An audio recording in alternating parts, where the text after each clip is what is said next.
સુરતમાં આજે ચોથા દિવસે પણ કાપડ માર્કેટ સજ્જડ બંધ છે। જીએસટીના વિરોધમાં વેપારીઓ દ્વારા કાપડ માર્કેટ બંધ રાખવામાં આવ્યું છે। વેપારીઓ દ્વારા સતત ચોથા દિવસે સભા અને ધરણા પ્રદર્શન કરવામાં આવી રહ્યા છે। પોલીસ દ્વારા રિંગ રોડ પર કમાન્ડોનો કાફલો તૈનાત કરી દેવાયો છે।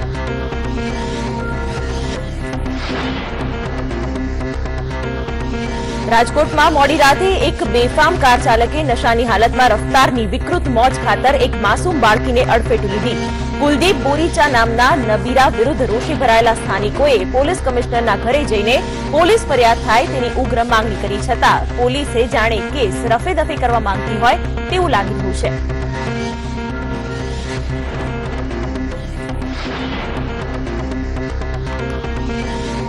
બોર્ડર પર યથાવત ઘમાસાણ વચ્ચે ચીનના સરકારી અખબારે દાવો કર્યો છે કે ચીનની સેનાએ સમુદ્ર તટથી 5100 મીટરની ઊંચાઈ પર સશસ્ત્ર યુદ્ધ અભ્યાસ કર્યો છે।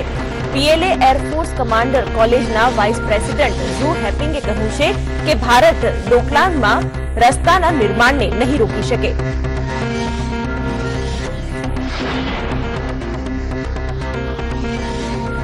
વિવાદિત દક્ષિણ ચીન સાગરમાં ચીનના વધતા પગપેસારા વચ્ચે ભારત, અમેરિકા અને જાપાનની નૌસેનાએ સંયુક્ત યુદ્ધ અભ્યાસ કરશે।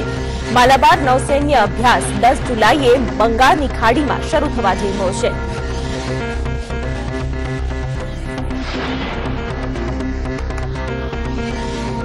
ઇઝરાયલ પ્રવાસમાં પીએમ મોદીએ ભારતીય સમુદાયને 3 ભેટ આપી, જેમાં પીએમ મોદીએ કહ્યું કે ટેલ અવીવથી મુંબઈ દિલ્હીની ફ્લાઇટ શરૂ કરવામાં આવશે। પીએમએ કહ્યું કે ઇઝરાયલમાં અનિવાર્ય મિલિટરી સર્વિસ કરી ચૂકેલ ભારતીય મૂળના લોકોને ઓવરસીઝ સિટીઝનશીપ ઓફ ઇન્ડિયા એટલે કે ઓસીઆઈ કાર્ડ આપવામાં આવશે। પીએમએ ઇઝરાયલમાં ઇન્ડિયન કલ્ચર સેન્ટર ખોલવાની પણ જાહેરાત કરી છે।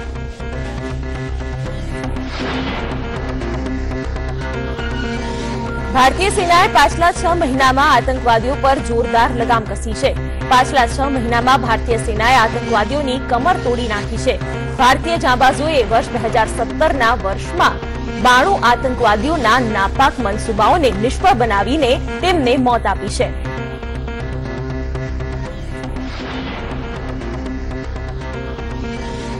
જમ્મુ કાશ્મીરમાં 8 જુલાઈના રોજ અલગાવવાદીઓ દ્વારા આતંકી બુરહાન વાનીની વરસી ઉજવવાની તૈયારી કરી રહ્યા છે।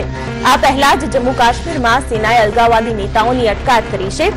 આતંકી બુરહાનના વરસી પર જમ્મુ કાશ્મીરમાં ફરી હિંસા ભડકે તેવા આઈબીના રિપોર્ટ બાદ હુરિયતના નેતા યાસીન મલિક સહિતનાઓની ધરપકડ કરવામાં આવી છે।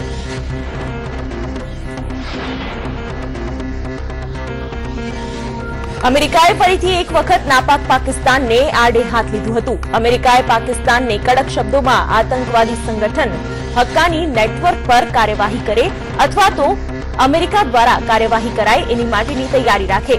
અમેરિકાના સિનેટર જ્હોન મેકેન આ વાત ત્યારે કરી રહ્યા છે જ્યારે તેઓ અફઘાનિસ્તાનમાં વધારે અમેરિકન સૈનિકોને તૈનાત કરવાની વાત કરી રહ્યા હતા, કેમ કે અફઘાનિસ્તાનની સેના તાલિબાનને જડથી ઉખાડી ફેંકી શકે।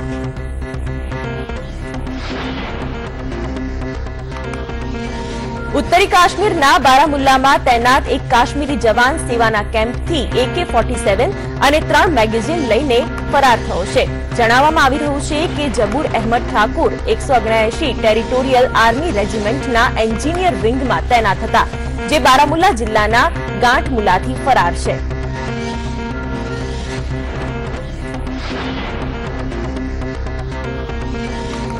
અમેરિકાએ ફરી એક વખત કહ્યું કે તેઓ ઉત્તર કોરિયા વિરુદ્ધ સૈનિક કાર્યવાહીનો ઉપયોગ કરશે। સંયુક્ત રાષ્ટ્રના અમેરિકી રાજદૂત નિકી હેલીએ કહ્યું છે કે સુરક્ષા પરિષદની તત્કાળ બેઠકમાં ઉત્તર કોરિયામાં હાલમાં થયેલ મિસાઇલ પરીક્ષણથી તેમની સૈન્ય તાકાતમાં ઝડપી વધારો થયો છે।